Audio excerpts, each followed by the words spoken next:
Hi again. John Stott, The Spirit, the Church, and the World. We're on page 385. This subhead is From Caesarea to Crete, dealing with Acts chapter 27, verses 1 to 12.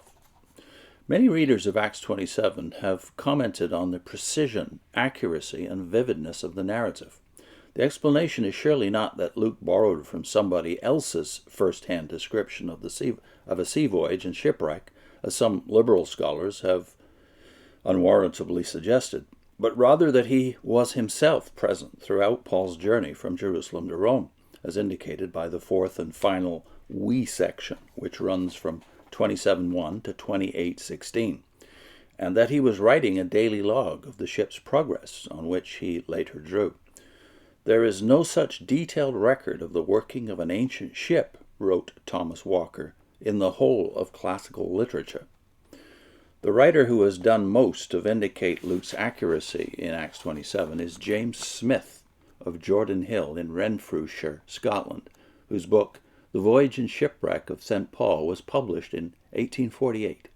He was a soldier by profession, a keen yachtsman of 30 years' experience, an eminent amateur geologist and geographer, and a Fellow of the Royal Society. He lived successively in Gibraltar, Lisbon, and Malta, and spent the winter of 1844-45 in Malta while investigating Paul's voyage.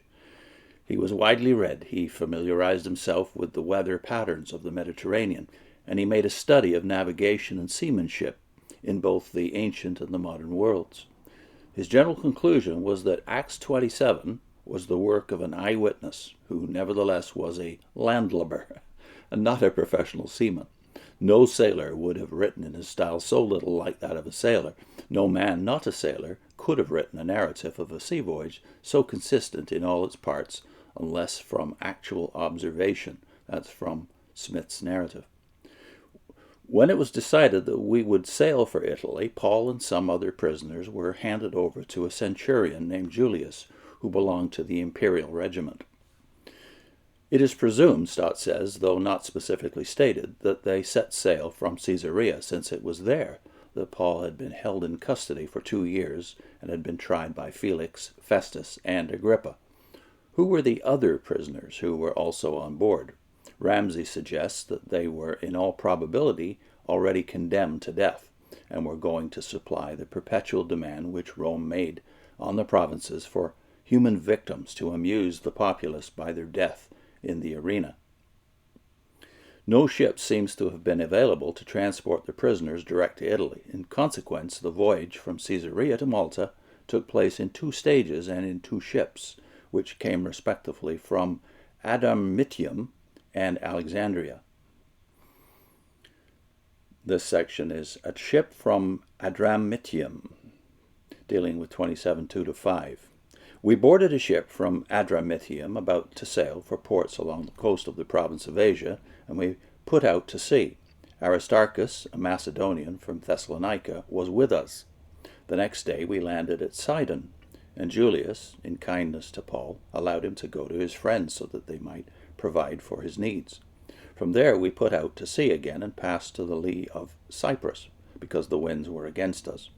When we had sailed across the open sea off the coast of Cilicia and Pamphylia, we landed at Myra in Lycia. Adramyttium was situated on the northeast shore of the Aegean Sea, not far south of Troas. This ship will have been a coastal vessel on its way back to its home port. But how is it that Luke and Aristarchus, who had traveled with Paul to Jerusalem back in chapter 20, were permitted to accompany Paul? Ramsay makes the plausible suggestion that they must have gone as his slaves. This may have enhanced Paul's importance in the centurion's eyes, and may partly account for the respect in which he was held. On the other hand, Paul was later to refer to Aristarchus as my fellow prisoner. The first port of call was Sidon. It will have been a trading stop for the vessel, but for Paul, a valuable opportunity for a few hours' fellowship with Christian friends. Since the prevailing winds must have been westerly, to pass under the lee of Cyprus meant to sail to the north of it. This also explains how they sailed across open sea and off the coast of Cilicia, where Paul's hometown of Tarsus was situated, and Pamphylia, where they had landed on their first missionary journey, and then arrived at Myra, which is where they changed ships. According to the Western text, the journey so far had taken a fortnight, that is, 2 weeks.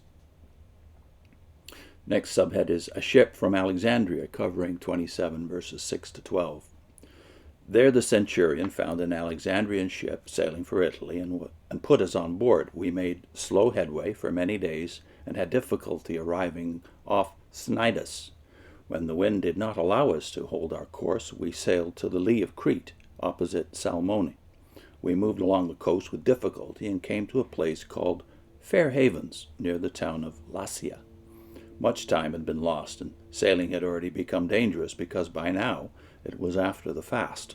So Paul warned them, "Men, I can see that our voyage is going to be disastrous and bring great loss to ship and cargo, and to our own lives also."